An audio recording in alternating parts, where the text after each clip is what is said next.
Hey everyone, Matthew here again for another LEGO Star Wars set review. Today we're going to be looking at set number 75281, Anakin's Jedi Interceptor, which retailed for $29.99 with 248 pieces. Now this set came out August 2020 alongside the 501st Battle Pack and the droid tank, and I think it kind of went under the radar because of the other sets that it came out with. However, I do think it is just as strong of a set as those other ones. In fact, I think the build actually might be better than the 501st Battle Pack, just because I like this ship's design a lot.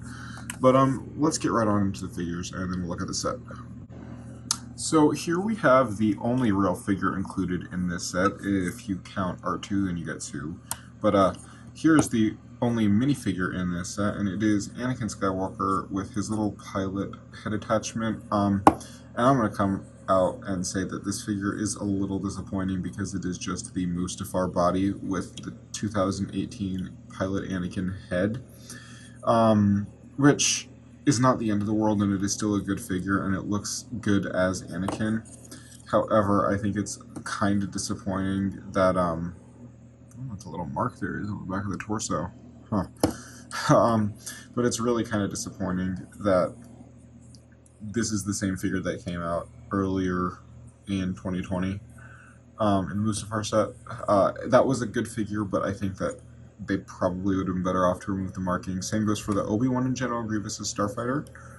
However, I do think it is still a decent looking figure. Looking at the back of the face, he's got like this angry expression. I really like this one, but I prefer to keep neutral expressions. Now also, I have here on the bottom of the ship his Lightsaber Accessory. So this is, what we've gotten for years. This is the newer plastic, however, it doesn't look as frosted to me as some of the other ones have, so I don't know what that's about. But there are no bubbles, so I think this might be like the best of both worlds. It's not frosted, but it is bubble free. And yeah, it looks good like that. Something I do think I might have liked is instead of maybe getting an angry expression and a neutral expression, you get like the angry expression with the pilot attachment there and a neutral one without, just to maybe give some more options, because I don't think the pilot headset is super useful outside of just piloting the Starfighter. But yeah, that's all I really have to say about this figure, and then we get this figure, which is exclusive to this set. Now, I think R2 is like the most common Star Wars minifigure, but I mean, this one's good. I think it was redesigned in 2020, or I think it might have been redesigned this year, and it now has the printing that goes all the way around the side. It used to stop kind of in the middle and just have the line go around the bottom.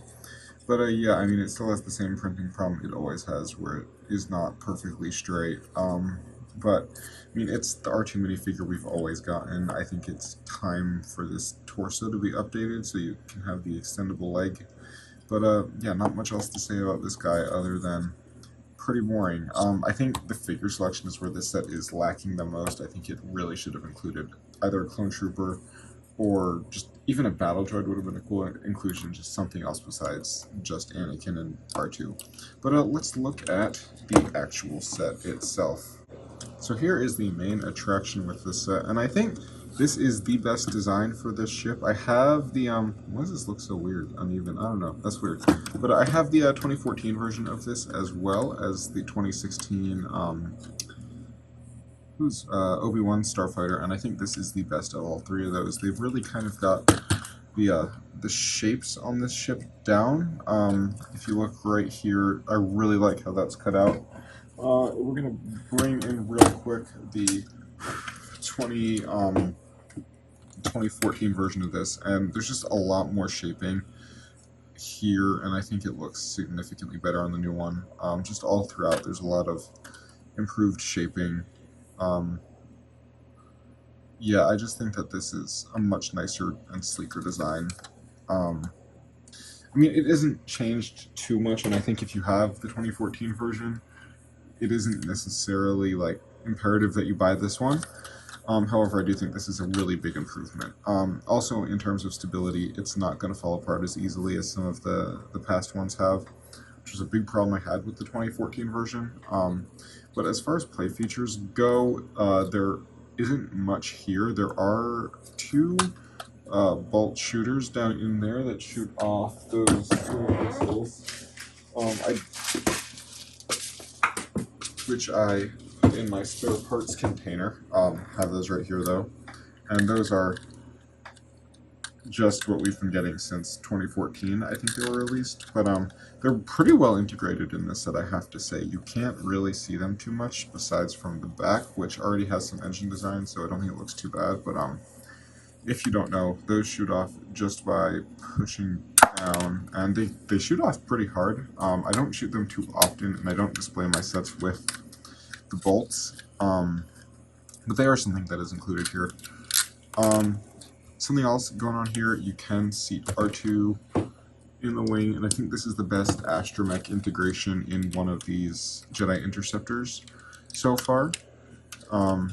Very, very flush there. There's like, it's not sticking up at all, and it also doesn't look too bad on the side.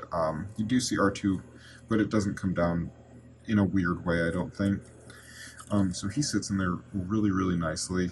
And you can also, as on all the other versions of this set, open the little, I think they're just like solar panels or something. They're not really wings, but that's the attack position. They might be stabilizers of some sort. I've never really known what these are for, other than, I guess, to look cool, which I do think they do a good job of, but yeah, that's how they look open. I kind of prefer how it looks when they're closed, but I do like that they do open.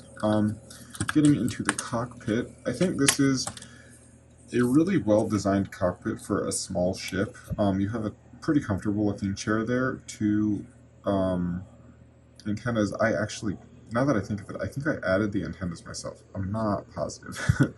But you do get that control panel sticker, which does come on this set. And if we're going to sit Anakin in there, he just fits in really, really nicely like this. Yeah, no, the more I think about it, I definitely think I added those antennas myself. Because I think it bugged me he didn't have anything to hold on to. But there he is in the cockpit, and I think that looks really nice. And something that we've not seen before on previous versions, at least on Obi-Wan's. I think the last Anakin's did have a spot for the lightsaber, but you can just snap it under there, and I like when there's a place to put those on the sets. It is visible from the exterior, but it isn't so obvious that it's ugly, especially if you like moved it back like that. You can't really tell it's there. But yeah, that's all really I have to say for this set. I think it's good, and I definitely think if you don't have any other version of this ship, you should pick this one up. However, I think if you have a previous version of this one, it's not really necessary. I love this set, though. I think it looks great on display, and it's one of the nicer Star Wars ships. One of my favorite parts about the prequels were all the weird ship designs, and this was one of the better ones. But yeah, thank you guys very much for watching this video. If you enjoyed, make sure to leave a like, and let me know what I should review next. Thanks for watching, Matthew.